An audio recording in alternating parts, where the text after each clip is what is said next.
प्रश्नावली 6.2 अवकलज के अनुप्रयोग।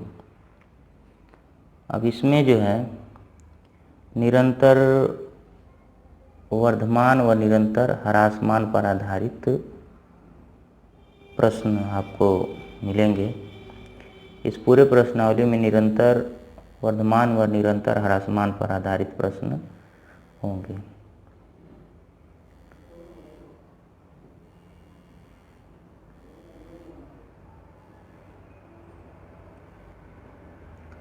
तो रैखिक फलनों के लिए यदि R पर एक फलन f(x) दिया है, कुछ सूत्र हैं उसको पहले देखेंगे, उसके बाद ही प्रश्नावली के प्रश्न जो हैं सरल होंगे। यदि R पर एक फलन f(x) दिया गया है तो मान लेते हैं कि x1 और x2 क्या हैं, दो ऐसी संख्याएं हैं जो इस R से संबंधित हैं और उसमें मानना पड़ेगा कि x1 is less than x2 रैखिक फलन के लिए, चाहे वो निरंतर वर्धमान हो चाहे ह्रासमान हो, दोनों के लिए मान लेते हैं कि x1 is less than x2।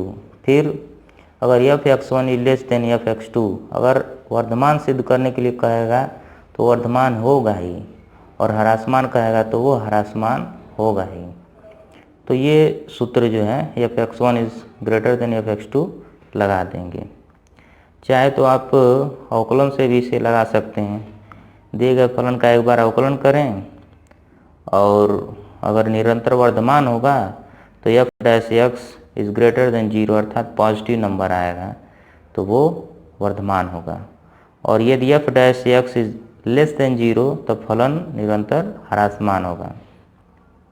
अगर प्रश्न में अंतराल ज्ञात करने के लिए कहते कि दिए गए फलन का जो मान है किन अंतरालों पर ह्रासमान और किन अंतरालों पर वर्धमान होगा, तो उसका x के सापेक्ष अवकलन करके f'(x) को 0 के बराबर कर देते हैं और वहाँ से x के मान ज्ञात हो जाते हैं, चाहे गुणनखंड विधि से चाहे जिस तरह से x के मान ज्ञात हो जाते हैं।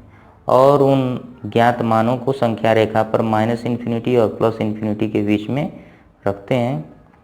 जहाँ f'(x) इज ग्रेटर देन 0 अर्थात पॉजिटिव होता है वहाँ निरंतर वर्धमान होगा, और जहाँ f'(x) लेस देन 0 अर्थात नेगेटिव होगा वहाँ फलन जो है निरंतर ह्रासमान होगा।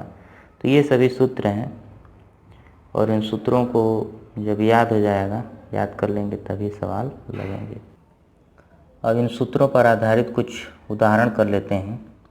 जैसे पहला उदाहरण आपके सामने है, कहा है कि सिद्ध करें कि फलन f(x) = 7x - 5 R पर निरंतर वर्धमान है। तो इसमें निरंतर वर्धमान सिद्ध करने के लिए कह दिया है, तो मान लेंगे कि माना x1 व x2 दो वास्तविक संख्याएं हैं।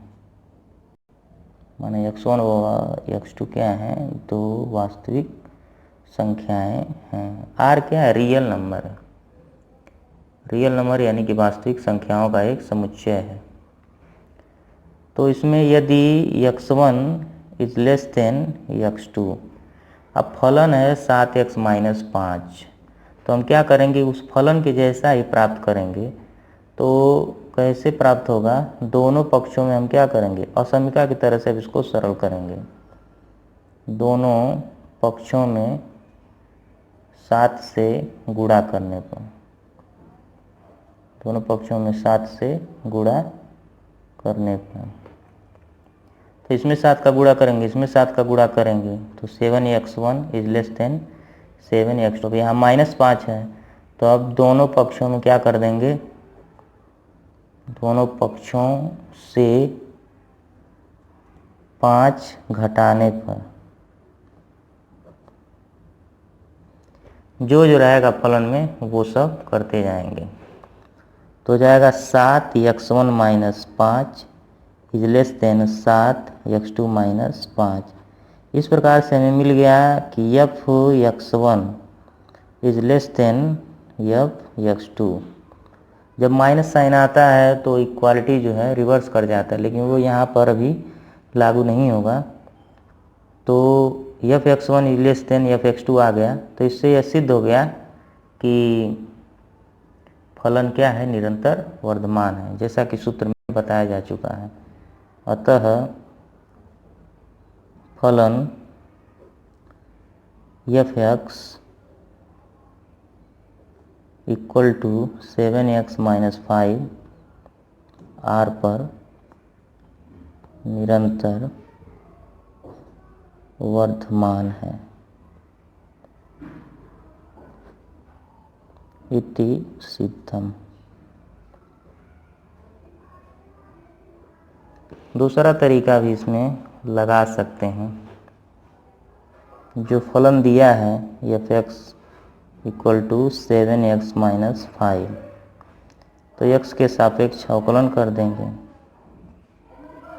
देंगे, तो हो जाएगा f' इक्वल टू 7 आएगा।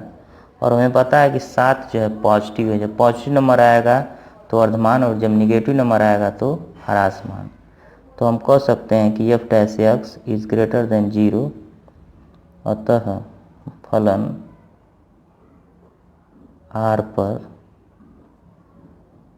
वर्धमान है इति सिद्धम। अब इस प्रश्नावली में जितने भी इस टाइप के प्रश्न होंगे सब ऐसे ही लग जाएंगे। अब उदाहरण नंबर 2 देखते हैं। जब कहा है कि यदि f(x) बराबर x² - 4x + 6 दिया गया एक फलन, तब वो अंतराल ज्ञात करें जहाँ फलन निरंतर वर्धमान व निरंतर ह्रासमान हो। तो इस प्रकार के प्रश्नों को सरल करने के लिए हम क्या करेंगे कि जो फलन दिया है, जैसे f(x) बराबर दिया है x² - 4x और धन 6, इसका x के सापेक्ष क्या करेंगे, अवकलन करेंगे, x के सापेक्ष अवकलन। तो हो जाएगा f' इक्वल टू 2x - 4। अब फलन के ह्रासमान व वर्धमान मान के लिए, फलन के ह्रासमान व वर्धमान मान के लिए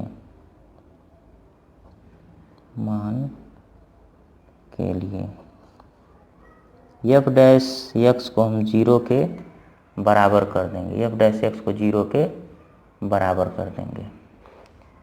तो 2x - 4 को जब 0 के बराबर कर देंगे तो हो जाएगा 2x बराबर 4, यानी कि x बराबर हो गया 2।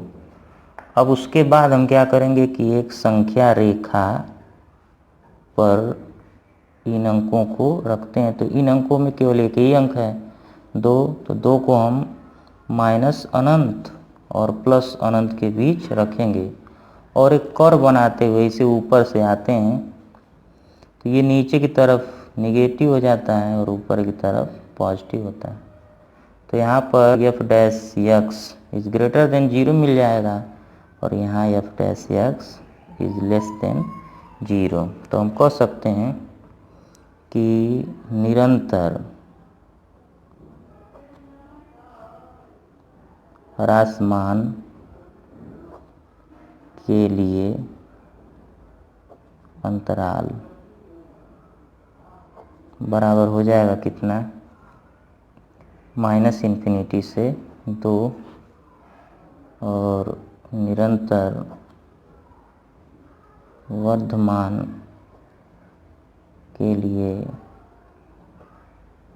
अंतराल हो जाएगा 2 से ∞। यही आंसर है। अब जितने भी प्रश्न होंगे सभी प्रश्न इन्हीं प्रकारों पर आधारित होंगे।